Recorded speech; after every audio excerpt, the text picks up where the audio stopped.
the Madras Mail. It sliced through the early morning mist. A familiar sight, a familiar sound. But not on this day. Something was terribly wrong. The train, a vessel of journeys, was carrying something sinister. Inside one compartment, a scene of unimaginable horror. A third-class carriage, usually bustling with life, now silent. A railway worker opened the door, and then he saw it. A human body. But this was no ordinary death. The head was gone. A headless torso discovered on a public train. The news spread like wildfire. From the station master's office to the entire country. Who was this unfortunate soul? And who could commit such a barbaric act? The train, once a symbol of connection, now a mobile crime scene. The authorities were baffled, the public horrified. This wasn't just a murder, it was a statement. The Madras Mail had delivered its grim cargo, and with it, a mystery. A mystery that would unravel, revealing a story of passion, of betrayal, and of a love gone terribly, tragically wrong. The victim was soon identified. C. Alavandar, a businessman known in certain circles, dealing in textiles, some said. Others whispered of different ventures. He was a man of means, enjoying the good life. A social figure, perhaps. But did anyone truly know him? Alavandar was in his 40s, a man in his prime. He had a reputation. Some called him generous, others a shrewd operator. He had his friends and enemies too. His personal life was a mystery. He navigated the world with confidence, a confidence that masked a hidden vulnerability or a dangerous secret. He was known to be a connoisseur of the arts. This appreciation would lead him down a path that intertwined his destiny with another. His life, once vibrant, now reduced to a cold case file. The police began to dig into his business dealings, into his personal affairs. Who was C. Alavandar really? What secrets did he keep? Did his success breed jealousy? Did his relationships hide simmering resentments? The man who seemed to have it all. Now he had nothing, not even his own life. The city was abuzz. Everyone had a theory. But the biggest question of all, why? And then a name emerged from the shadows. Devaki Menon, a name synonymous with grace and talent. She was a Bharatanatyam dancer. Not just any dancer, she was gifted. Her performances mesmerizing. Audiences were captivated. She was young, ambitious, on the cusp of stardom. It was at one such performance that Alavandar first saw her. He was immediately smitten. Her beauty undeniable, her talent breathtaking. He sought her out. He showered her with praise and gifts. He offered his patronage.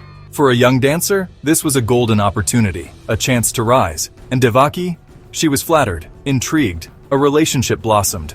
Alavandar, the wealthy benefactor. Devaki, the rising star. It seemed like a perfect match. He provided her with a comfortable life. She, in turn, was his companion, his muse. They were seen together, at exclusive gatherings, at cultural events. The city watched, but was it truly love? Or was it something else? A transaction? A dependency? Devaki was talented, yes, but she was also vulnerable. Alavandar was powerful. He could open doors. He could also, perhaps, control. Their lives became intertwined. A bond formed in the spotlight. A bond that would soon be tested. Tested by passion, by possessiveness, and ultimately by a darkness that neither could escape. It was a dance of destiny. The initial charm began to fade. The relationship started to change. Alavandar became possessive, controlling. His affection turned into a raging torrent. He wanted to own her. Devaki felt the walls closing in. The gilded cage was becoming a prison. Arguments became frequent, loud, bitter. Whispers of their troubled relationship began to circulate. Friends noticed the change in Devaki. The spark in her eyes dimmed. Alavandar's temper could be fearsome. He made demands. He issued threats. If she ever thought of leaving him, the consequences would be dire. Fear began to creep into Devaki's heart. There were stories of violent encounters, of physical abuse. Devaki trapped, isolated. She had become dependent on Alavandar, financially, emotionally. She tried to break free, but Alavandar's grip was too strong. The love had curdled into something ugly, something dangerous. The tension escalated. Devaki felt suffocated, desperate. She confided in a few close friends about her fears, about Alavandar's increasingly erratic behavior. They were worried, but what could they do? A storm was brewing, a terrible storm. The days leading up to that night were fraught with tension. Devaki had reportedly made another attempt to end the relationship. This time, perhaps, she was more determined. Alavandar's possessiveness reached a fever pitch. He couldn't have her? Then no one would. A chilling thought. Was this the moment his mind snapped? The details of that night are grim. It's believed Alavandar confronted Devaki. An argument, more violent than ever before. Accusations, threats, and then the unthinkable. The act itself, so brutal, so shocking. A rage that consumed everything in its path. Love, if it ever existed, was incinerated. A betrayal of the deepest kind. The act of decapitation. It wasn't just murder, it was a desecration. To erase her identity, to silence her forever. The sheer barbarity of it sent shockwaves. How could anyone do this? The quiet home transformed into a house of horrors. A testament to a love twisted into a monstrous obsession. The calculated attempt to dispose of the body. The headless torso placed on the Madras mail. Perhaps an attempt to mislead investigators. But such a gruesome secret could not stay hidden for long. The discovery on the Madras mail set off a massive police investigation. A headless body, a brazen crime. The pressure was immense. The police worked tirelessly. The first challenge identification. Without a head, it was difficult. But Alavandar was a known man. Eventually, the pieces started to fit. The victim was identified. See Alavandar. Once the victim was known, the focus shifted. Who would want Alavandar dead? Detectives delved into his life, his business dealings, his associates, his enemies, and of course, his relationships. The name Devaki Menon soon surfaced. Their relationship was far from idyllic. It was a turbulent affair, full of passion, yes, but also full of conflict and fear. Clues began to emerge. Neighbors reported hearing loud arguments. Friends spoke of Devaki's distress, of Alavandar's possessiveness, his threats. The police started to build a case. Circumstantial evidence at first, but compelling. They searched Alavandar's home, Devaki's residence, looking for any trace, any sign, any proof. The weapon, bloodstains, anything that could link the suspect to the crime. The net was closing in. The trial of Devaki Menon was a sensation. It captivated the entire nation.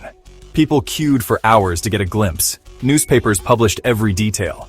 It was more than just a murder trial. It was a human drama. Themes of love, betrayal, passion, and revenge. The prosecution painted a picture of Devaki as a woman scorned, or a woman desperate to escape. They presented evidence of Alavandar's controlling nature. The defense portrayed Devaki as a victim of Alavandar's cruelty. They argued self-defense or provocation. The trial sparked intense public debate. Moral questions were raised about the nature of love and obsession, about the plight of women in abusive relationships. Sympathy was divided. The courtroom became a battleground. The fate of Devaki Menon hung in the balance. Justice, everyone agreed, must be served. The verdict sent ripples across the country. Devaki Menon was found guilty. The courtroom drama ended. But the story lived on, in public memory, in legal history. A cautionary tale, a dark chapter. The Alavandar murder case became a benchmark for sensational crimes in India. The case had a profound impact. It forced society to confront uncomfortable truths about domestic abuse, about the power dynamics in relationships, about the desperation that can lead to violence. The sheer brutality of this crime brought these issues into the open.